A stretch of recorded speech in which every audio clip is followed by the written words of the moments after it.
Welcome to life. A church of love, faith, and commitment. Welcome to life. A church of love, faith, and commitment. Welcome to life. A church of love, faith, and commitment. Welcome to life. As much as I enjoy my work, as much as I relish the preaching craft, I have no particular fondness for preaching the liturgical calendar. In the Advent season, the preacher is challenged with a fresh way to tell you that Christ was born in Bethlehem. During the Lenten season, the preacher is hard-pressed to find a fresh way to tell you that Jesus arose from the dead. Having no particular fondness for attempting to preach during these Christian celebratory events, I've always been bothered, however, that when these events take place, how rapidly we move away from them. The world adopts a great celebratory attitude in December of every year. Christ has come, people become very friendly, the airways are filled with Christmas carols. And then the second day of January, it all disappears, as if it really didn't matter if he came or not. Last week, the world paused to acknowledge, if not to celebrate, the resurrection of Jesus Christ. And the next day, it was as if it did not happen. I think something's wrong with that. I think we rush away too quickly from these pivotal, critical events. So let's go back today to the atmosphere and the environment. Let's go back today to the actual day that Jesus arose from the dead. And I think that sometimes we make the mistake of reading into Scripture or superimposing on Scripture our contemporary activities. There was no Christmas tree when Jesus was born. There were no Easter egg hunts and bunny rabbits and new clothes at church when Jesus got up from the dead. As a matter of fact, when Jesus arose from the dead, most of the people didn't know it. The disciples were behind closed doors hiding for fear. And whether you like it or not, only the women had the nerve to go outside. The men didn't go. The women went to the sepulcher. The brothers, the apostles, the bishops, they were locked behind closed doors. They were confused. They were bewildered. They were mystified. They didn't know how to interpret these events. So Luke gives us the interesting drama of two men walking from Jerusalem to one of the suburbs of Jerusalem, just a few miles away, Emmaus. And they're walking along. And Jesus joins them and at first is in earshot of their conversation. Look at them. They're walking along and their faces are concerned and burdened. They're sad and dejected. And they're not speaking in lofty, lifted tones. They're speaking in a kind of heavy prose. And Jesus says, "What are you talking about? And why is this expression on your faces?"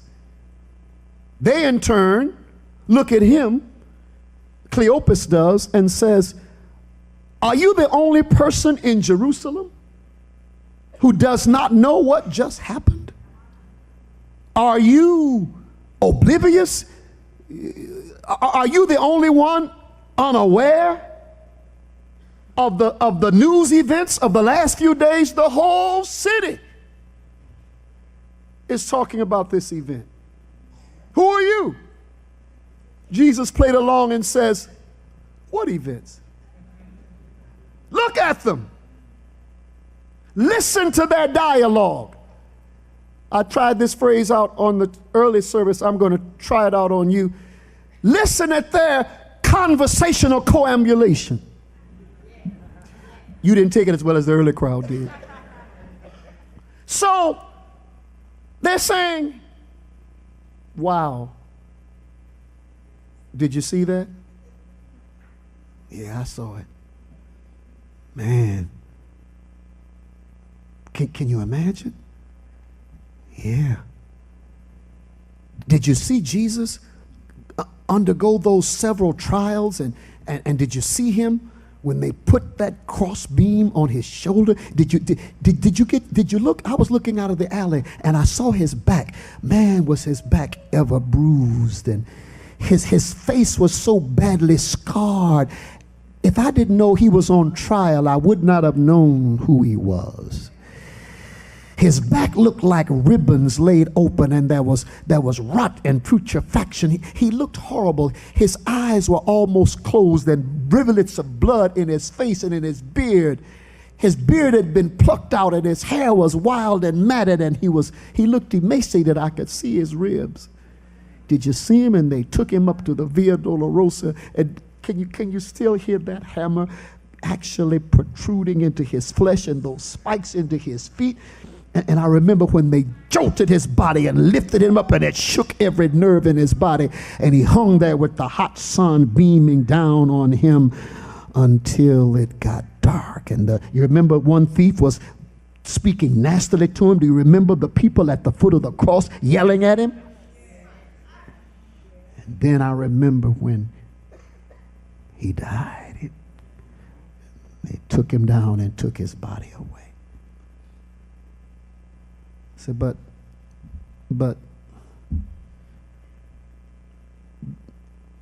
we know where they buried him. But those women of ours said they went to the sepulcher. He wasn't there. What they were implying was, we didn't see the corpus delicti. We didn't see the body. They weren't looking for a risen Christ. They were looking for a dead Jesus.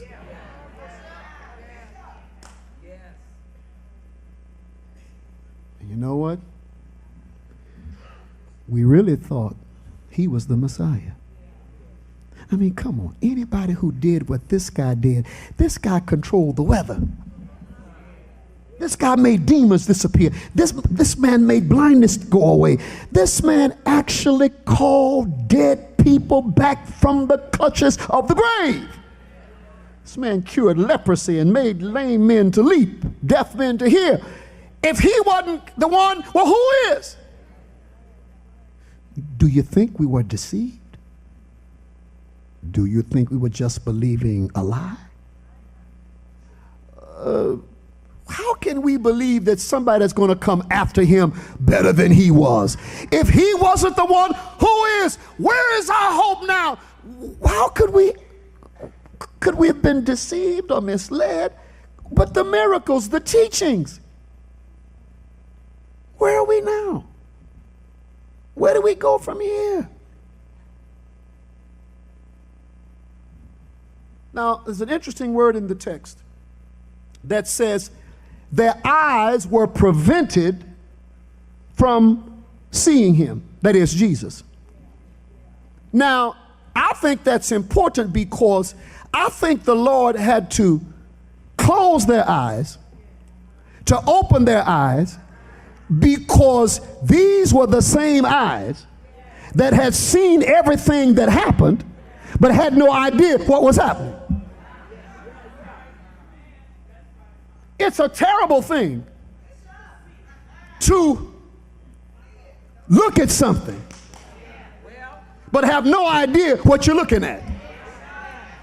To see something with those 20 vision of yours or your glasses or whatever, your contacts, I'm talking about you see it, but when it's all over, if someone were to ask you what happened, You could not tell them. Looking and seeing are two different things. Looking.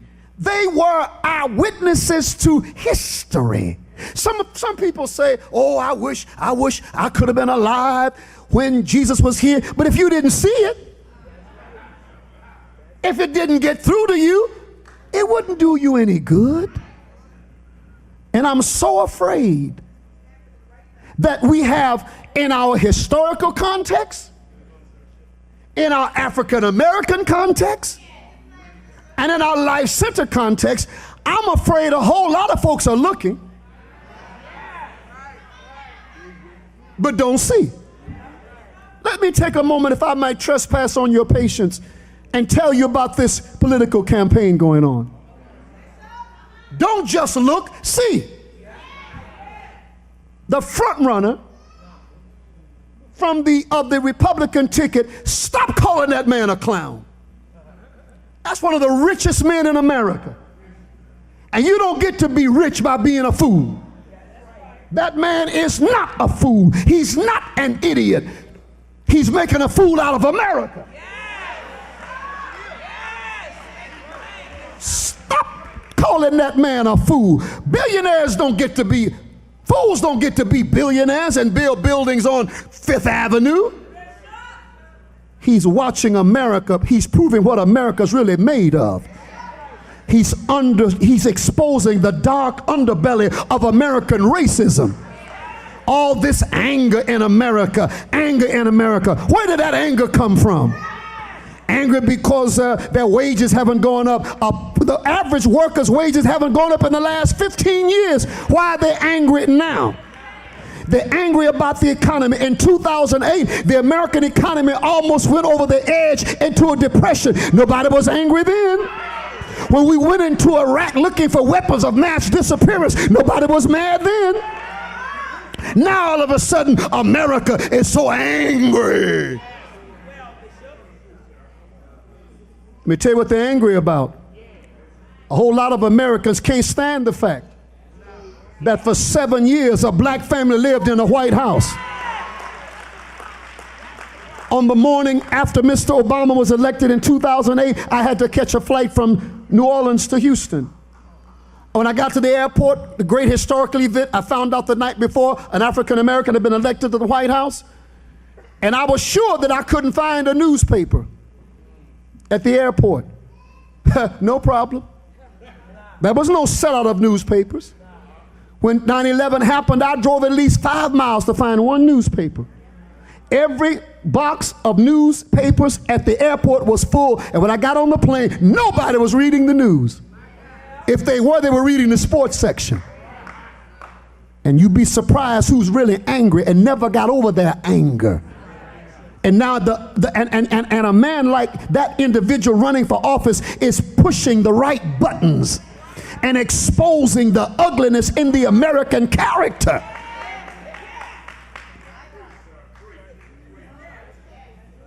Looking but don't see.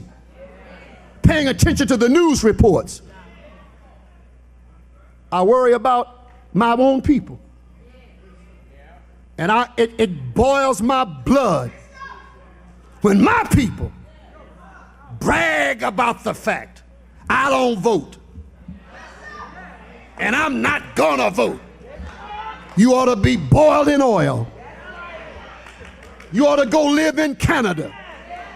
You ought to go live in Mexico. You have no right to act like that. There's too much blood spilled on the pages of American history. I was alive when they tried to walk across the Edmund Pettus Bridge in 1965, met by police dogs and fire hoses and abuse.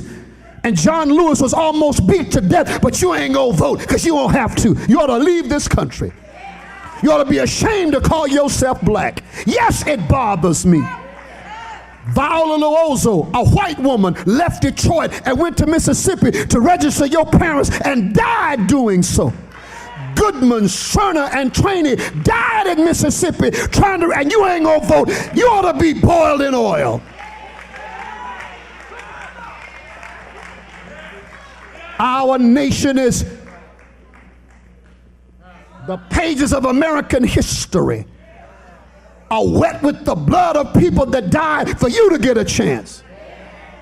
So what does the death mean of Emmett Till? Emmett Till beat to death for allegedly whistling at another woman of another hue. Means nothing, means nothing. What about the death of Medgar Evers trying to register Negroes in Mississippi? What about 4 little girls blown up in a church in Birmingham who went to learn about Jesus and vicious racists put those sticks of dynamite there when they knew the children would be there? Doesn't matter, doesn't matter. The death of Malcolm X in New York. The death of Dr. King in Memphis. And I'm going to tell you young people something. It does not make sense for our fathers to struggle like they did, for you to walk around with your pants in the wrong place, and for young ladies to look like something that you are not. Unable to write a decent sentence, unable to speak the King's English, and proud of it. Proud of your ignorance, proud of your stupidity.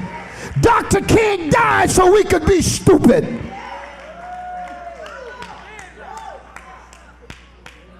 Thurgood Marshall got on the Supreme Court so we could act a fool. Is that our legacy? Dropping out of school, filling up the jails, selling drugs to each other. What a wonderful legacy. Isn't that wonderful? Look at what we've become, and we're proud of it.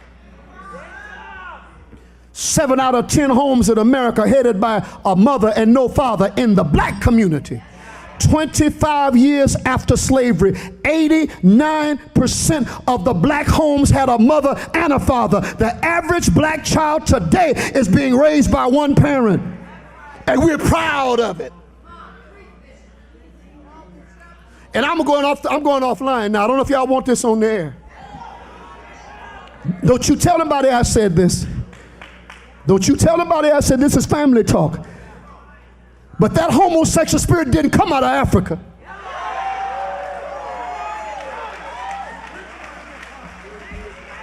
That homosexual spirit did not come out of Africa. Don't make me tell you where it came from. Y'all just pick up anything. Just follow anybody.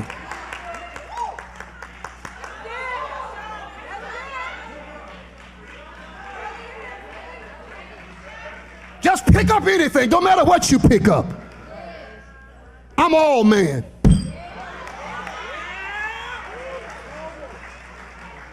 And proud of it. I got a wife and I want a woman, not...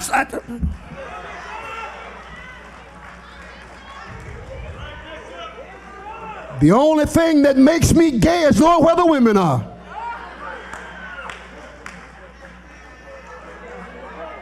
We just pick up anything. And some of that stuff, y'all, is popular.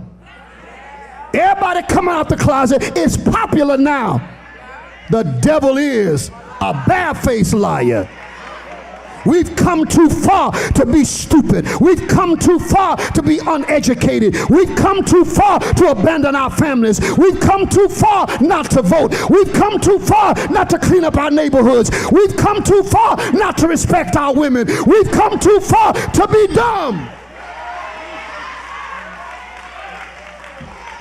Preach, Taylor. Looking, but don't see. Life Center, I worry about you. Yeah, you had it going on Franklin. You was the toast of the town. You had it going on in y'all's new building. TV and radio and buses and staffs and office, all of that. But then you went through the wilderness. You went through a trying time. Your heart was broken. Your hopes were delayed. And now, the Lord has brought us out. For what? What were you looking at? Stop by here Thursday and tell me how many of us really know what it means to come out.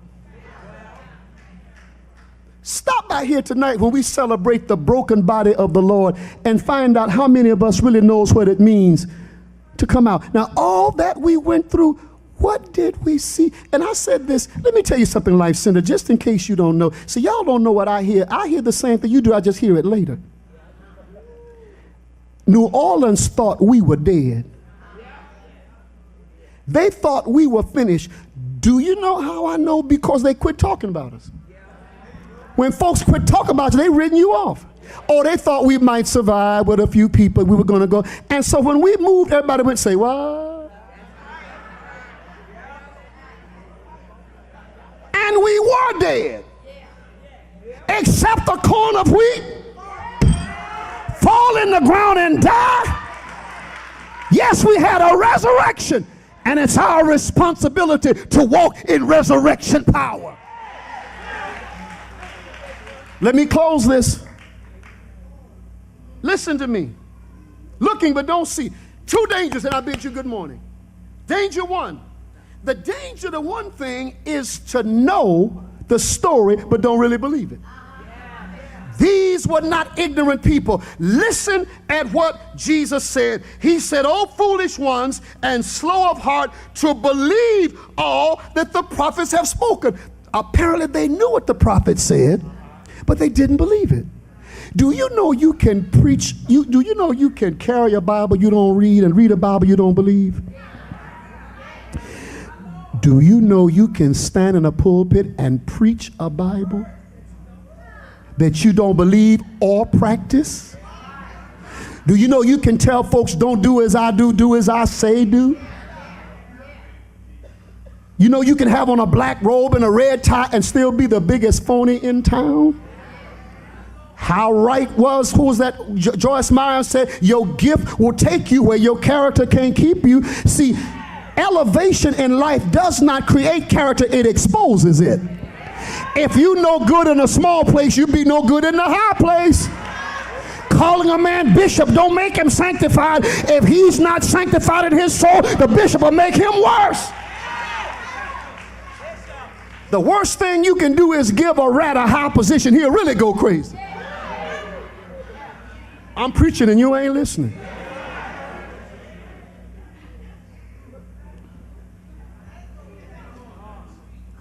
He said, fellas, you know the Torah, you know the Mishnah, you know the Old Testament. Fellas, he said, gentlemen, he said, hold up, fellas. He said, he didn't say it like this, but let me use my imagination. He said, fellas, Genesis 49:10 said, the scepter shall not depart from Judah, nor a lawgiver from between his feet until Shiloh come, and unto him shall the gathering of the people be. Didn't you know he was talking about me? Gentlemen, Moses said, and the Lord your God shall raise up a prophet among you like me. Don't you know he was talking about me? When David said, the Lord is my shepherd, don't you know he was talking about me? Gentlemen, don't you know when God told Solomon, I'm going to sit one on your throne, David, forever and ever, he was talking about me? Don't you know that when Isaiah said he was wounded for our transgressions and bruised for our iniquities, and the chastisement of our peace was upon him, and with his stripes ye are healed. All we like sheep have gone astray and turned everyone to his own way, and the Lord hath laid on him the iniquity. Don't you know he was talking about me? Don't you know when Zechariah said that that the king is going to come riding on a donkey, he was talking about me? Don't you know when Amos said the son of righteousness will rise with healing in his wings, he was talking about me? You didn't get that? What were you going to church for? Church, I don't just want you in this building. It doesn't flatter me that you come. If you ain't gonna believe this, you might as well stay home and enjoy your latte. We come here to take this stuff and believe it. put it in your life and make it work for you. This Bible can take the shackles off of your life. This Bible can open your blind eyes. This Bible can put your family together. This Bible can help you pay your bills. This Bible can keep your mind in perfect peace. This Bible can be a lamp to your feet and a light to your path. This Bible will hold you up when you're about to fall. Old man Taylor said, most books I read, but this book reads me. Most books I carry, but this book carries me. Forever, O Lord, thy word is settled in heaven. You've got to do more than just know it. You've got to believe it. God told the Hebrews Christians, he said, the word that they heard did not profit them because it was not mixed with faith. Let me tell you how to come to church Sunday after Sunday, even on Thursday, and your life never changed. It does not matter how much I say it, it's how much you believe it. And when you take the word that I preach and you mix your faith with it, don't you know nothing can stop you? This is the victory that overcometh the world, even our faith. If you have faith of a grain of mustard seed, you can say to this mountain, get out of my way, and that mountain will commit suicide in the depths of the sea. When you mix that word with faith, something will break out in your spirit. When you mix this word with faith, the shackles will fall off your pants and the eyes will come open and you'll begin to see what God has for you. You have to come to church and mix this word with faith. Here's the last thing. Here's the last thing.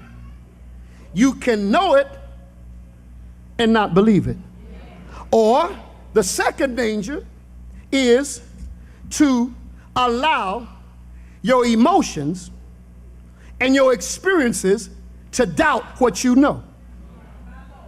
Now, most of you know the word, or you know enough of it, but you let your emotions and your experiences cause you to doubt what you know. They knew the word, but when they saw him die like that, what they saw made them doubt what they know.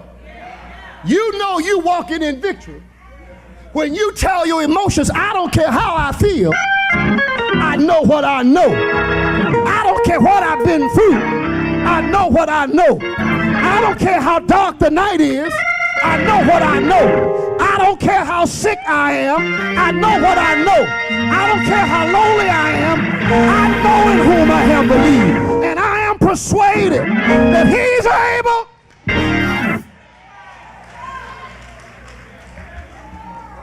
See, I'm done when I tell you this. If we're going to live by feelings and by past experiences, let's all go home. Because, as I said this before, I'm going to say it again, Gene, all of us been hurted. If you're over 12, you've been hurted. So if I open this microphone, you could tell me something bad happened to you. Some of you have been divorced. Some of you have been through bankruptcy. Lost your job, hard time through Katrina. You've been backstabbed, mistreated, falsely accused, been to jail, been high, been low, been in, been out, been lonely, been deserted, been segregated, cut down, violated. Someone in here right now knows what it feels like to be sexually abused. You don't know who comes to church. Someone in here has a deep, dark secret that they hope nobody will ever find out. Somebody here is carrying a load of guilt, of something that stains their conscience, that they will carry to their grave. Sitting in here are some people either who have survived cancer or find out they've got cancer, taking medicine for high blood pressure, asthma, diabetes, schizophrenia, whatever. We have struggles in our minds and struggles in our bodies and struggles in our homes and struggles on our job. You know, more month and less money. people that have hurt you and let you down, but we cannot live trapped in those experiences. There is something that comes over my experience. There's something that gives purpose to my experience. Romans 8:28 says, and I know that a God causes all things to work together for my good. It hurt me to my heart, but it's working out for my good. It broke my spirit. It wounded my mind. It messed with my money. It messed with my marriage. It messed with my ministry, but God is working it out. And when this thing is over, watch how God's going to do this. Here's what he said. Don't you know that Christ had to suffer in order to get to his glory? You're not going to dance into the kingdom. It takes suffering. It takes pain. It takes a cross. It takes Gethsemane. It takes some hot tears and some lonely day. Oh, but when it's over, you'll see the glory of God. In the world, everything that goes up must come down. In the kingdom, everything that goes down must come up. God has not forgotten you. God will let you suffer. He'll let you go through, but surely in God's own time, he'll raise you up. He'll put a smile on your face. He'll put victory in your walk and joy in your heart. I see it. Tell somebody, I see it. I see. It's not always clear to me, but I see beyond my emotions. I see beyond my experience. I see beyond what was lost. Mine eyes have seen the glory of the coming of the Lord. He is trampling out the vintage where the grapes of wrath are stored. He has loosed the faithful light of his terrible swift sword. His truth is marching on. Glory, hallelujah. Glory, glory, glory. I'm hurt but glory. I'm sick but glory. I'm broke but glory. Hallelujah. His truth is marching on. Tell somebody, no matter how you feel, no matter what you've been through, his truth is marching on. His promises are sure. His word is steadfast. Forever, oh Lord, thy word is settled in heaven. The grass withers, the flower fades, but the word of our God shall stand forever. I believe God. It shall be as it was told me. It doesn't look good. It doesn't feel good. It doesn't seem good. But in God's own time, in God's own time, in God's own time, in God's own time, the burden will lift. In God's own time, I won't cry no more. In God's own time, my bills will be paid. In God's own time, my prayer will be answered. In God's own time, my body will be healed. In God's own time, the day will come. In God's own time, the clouds will disappear. In God's own time. Yeah! Yeah!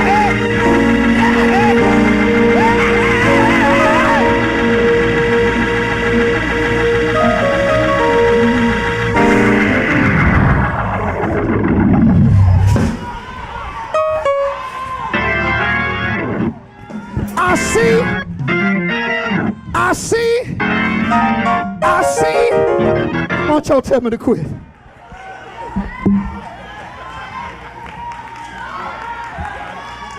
Tell somebody, do you want to know what I see? I'll tell you what I see. Everything is gonna be all right. Weeping may endure for a night, but joy come in the morning. They that wait upon the Lord shall renew their strength. They'll mount up. They'll mount up. They'll mount up. They'll mount up on wings like eagles. They'll run and not be weary. They'll walk and not faint.